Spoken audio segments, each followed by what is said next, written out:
Daf Pei Tes Amud Beis, the Mishnah at the top of the Amud. Zok the Mishnah, Hamane imoy achi bechelka.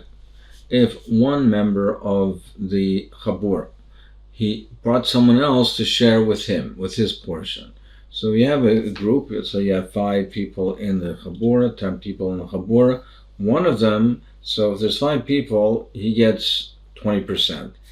For his chelek, he decided to invite somebody else, which was not invited by the rest of the group, and he's going to share his portion, so his 20%, he's going to share it with someone else, and they each get 10%. If that's the case, Rishayim b'nei Chabura liten aloi es shaloi. The other members of the Chabura, they can say to him that they don't want to eat with this other person, he's not invited, therefore they can give him his portion, and he eats his portion with the person he invited, with his guests, and they eat separately. So this Tana holds, the Tana of our Mishnah holds that a Korban Pesach could be divided into 2 groups, that you can divide it into 2 chaburas, so they can say, they can be makbid and say, we don't want your guest to join us, we didn't invite him, and they can separate to give him his portion, and they separate. So therefore, they can do that, and they eat separately, and he eats separately. We have the following shaila b'nei chabura shal shel echad mehem yafis. Well, let's say we have a different case. Not that one person invited a guest on his own, but let's say that one of the members of the chabura was yarav. He has a yafis, meaning that he eats more than the other people. He takes the food and he eats more, or eats it faster, and he takes a bigger portion than the other people. Can they tell him, can they divide up an equal portion and tell him, you should leave, we don't want to eat with you, and then you take more? Can they say that, okay, we're going to divide it all equally, and you should leave? Do we say that he can tell them, he can tell the other ones, you accepted me in the group, and there's no conditions made in the group. He didn't say that I'm only allowed to eat as much as anybody else, and therefore you accepted me unconditionally, and therefore I have a right to stay. I have a right to stay and eat as much as I like. So can he say that? Or no, maybe they can say to him, we only accepted you that to be masakin the korban, meaning that there should be no noise, it shouldn't be left over, that to eat enough so that it will all be eaten up. But that's only for the purposes of being masakin the korban. But we didn't accept you on condition that you eat more than we eat, that you eat considerably more than we do. So that's the shaila. Tashma, let's bring a right from the following. The Mishnah said that if a person brings an uninvited guest, the other members of the chabura can give him his portion, and they separate, and he eats his, and they eat theirs. So my taima, why can they do that? La mishum davle kedaim shel echad mehem yafos. Well, isn't this similar to the case of our shaila, when one person eats more than the other people, and he's yod of yaf? This isn't the same type of thing. Don't we say that therefore they can tell him, you eat more, we didn't take you out for we didn't have an intention for an uninvited guest, and similarly we didn't have an intention that you can come to the chabura to eat more than the other ones. Now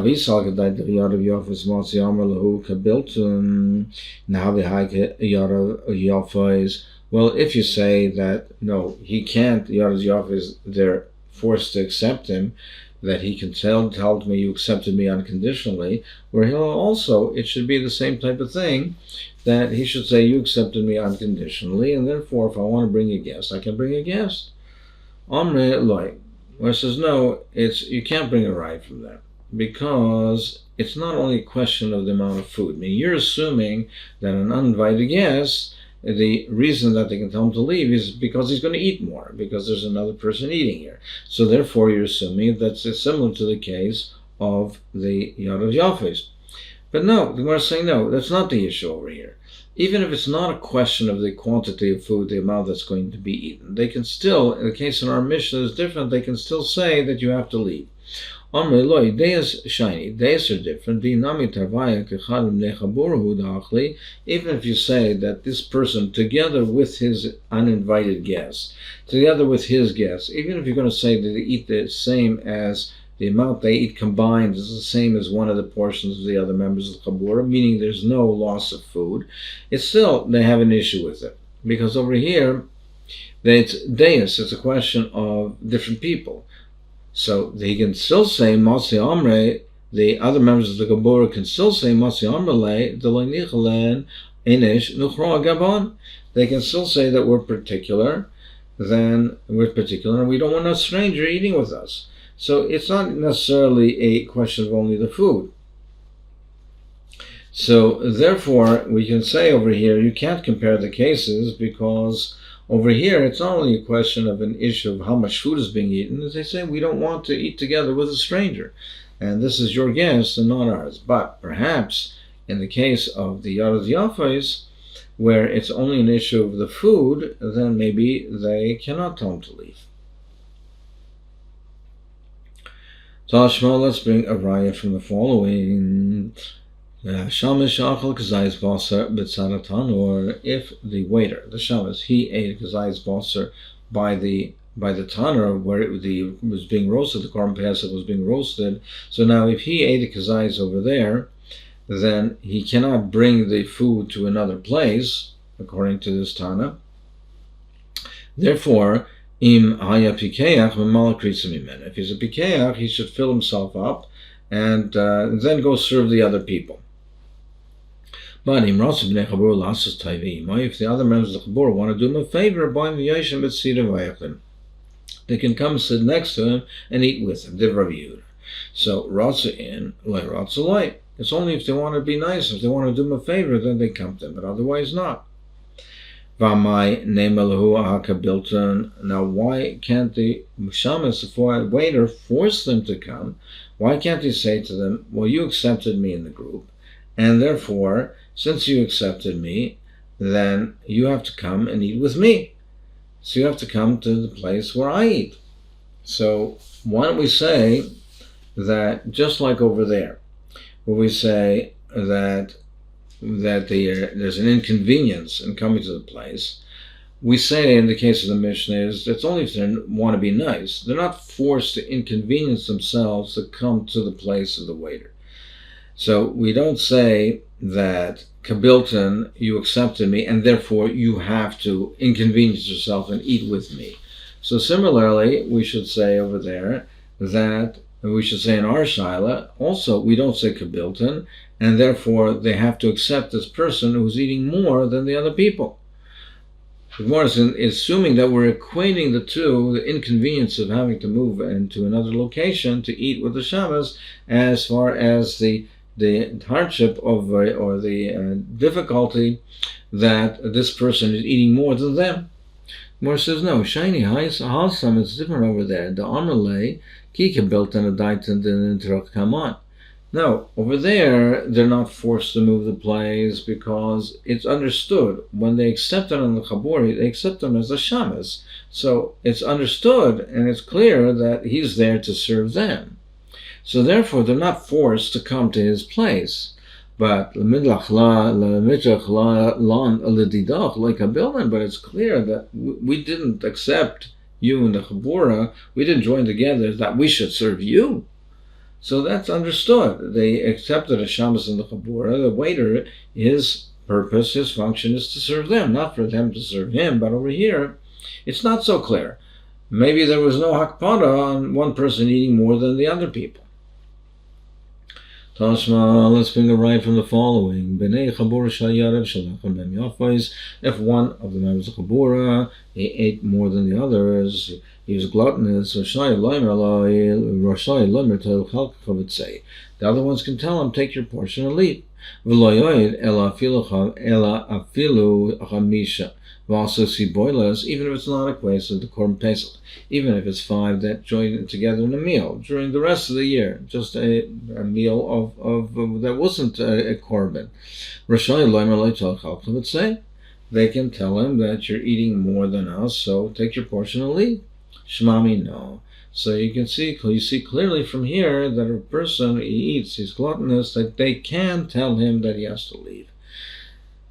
So we have a Rai Brura. Now the Brisa said rather v'loy oid elavachim to boilers, even v'loy oid, but not only in the case of the korban, but in this case as well, in the case of siboilus as well. So my v'loy oid, what do we want to? What's a chiddush from that case? Why is it a bigger chiddush than the case of the korban? The Gemara says lomi boy komer.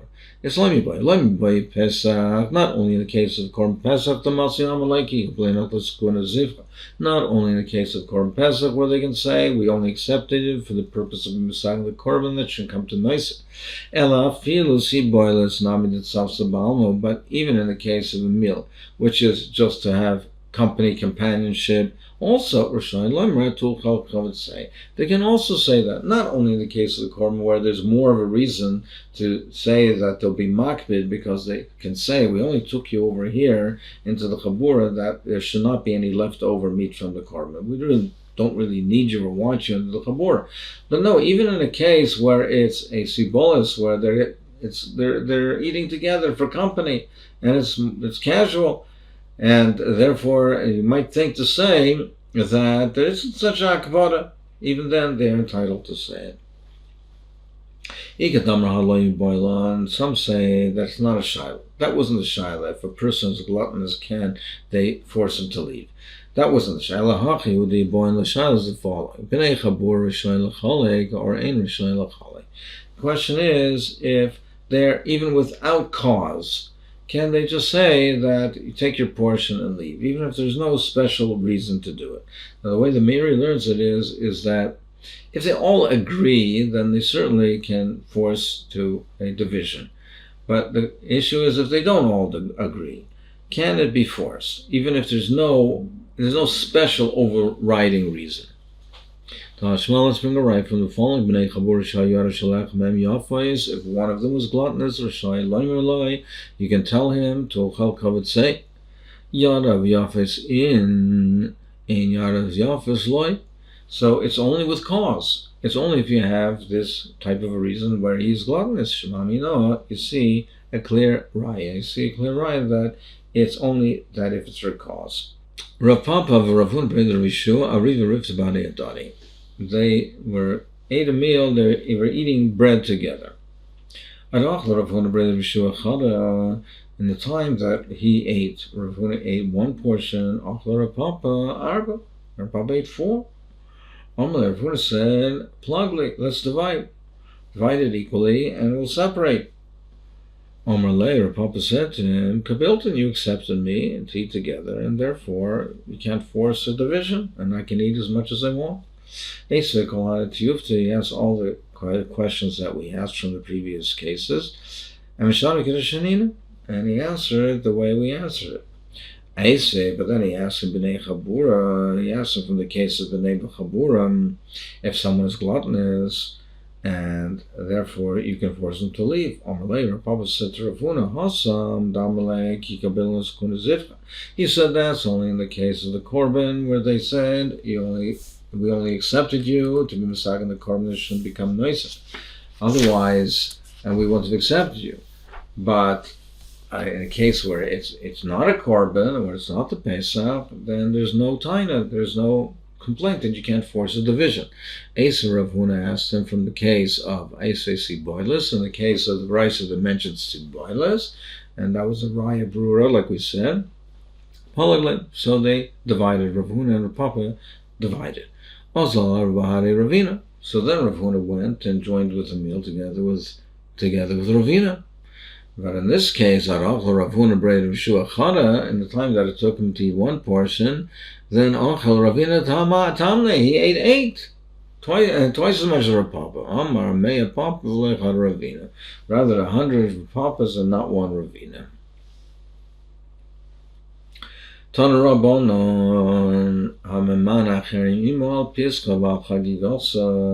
a person, he registers someone else with the Korban Pesach or the Chagiga, the Chagiga that we're referring to over here, Rashi says the Chagiga is Yudalit.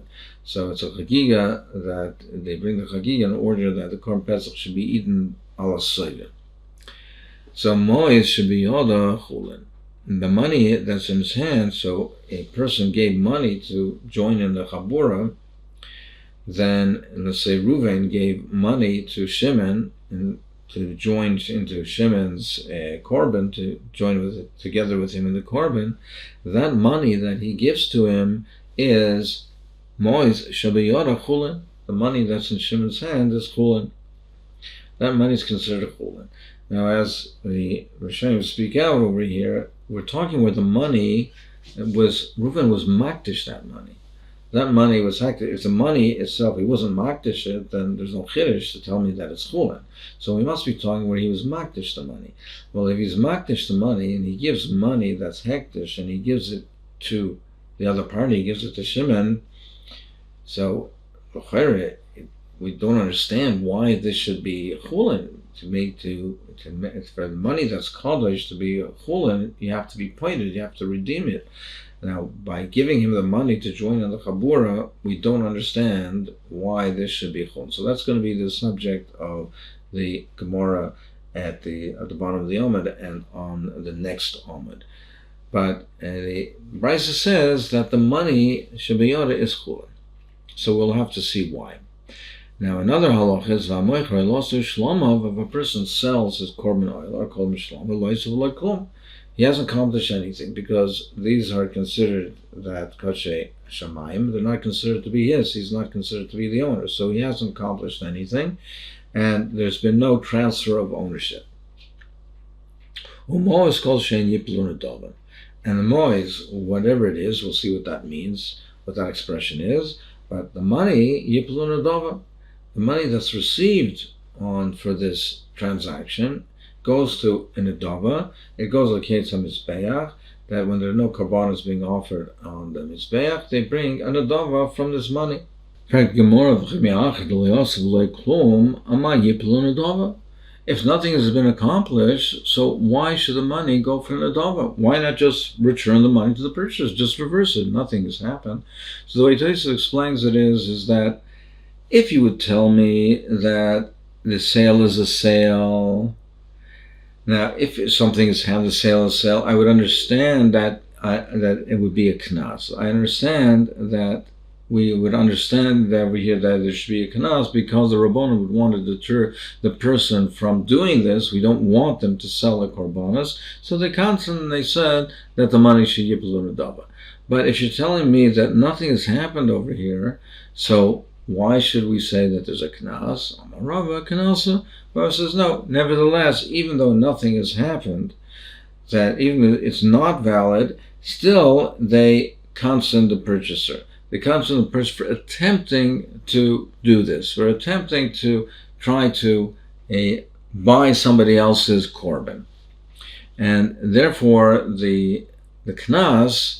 We view the primary person, the person that's responsible, primarily we view it as the purchaser, not as a seller. The purchaser is the one that is looking to buy somebody else's korban. We assume that the greater responsibility and the blame is for the purchaser, so we counsel him, and the money that's paid for this has to go linadava for the Ketzah Mizbeach. My kol shehen, so it says that the money, omois kol shehen yiplun adava. What does it mean that kol shehen, whatever it is? What's that expression?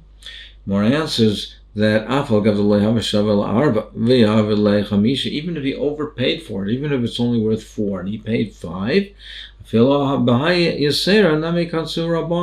the overpayment, that extra amount that he paid more than the market price, that also they get a knas, and it has yiplu le nedava.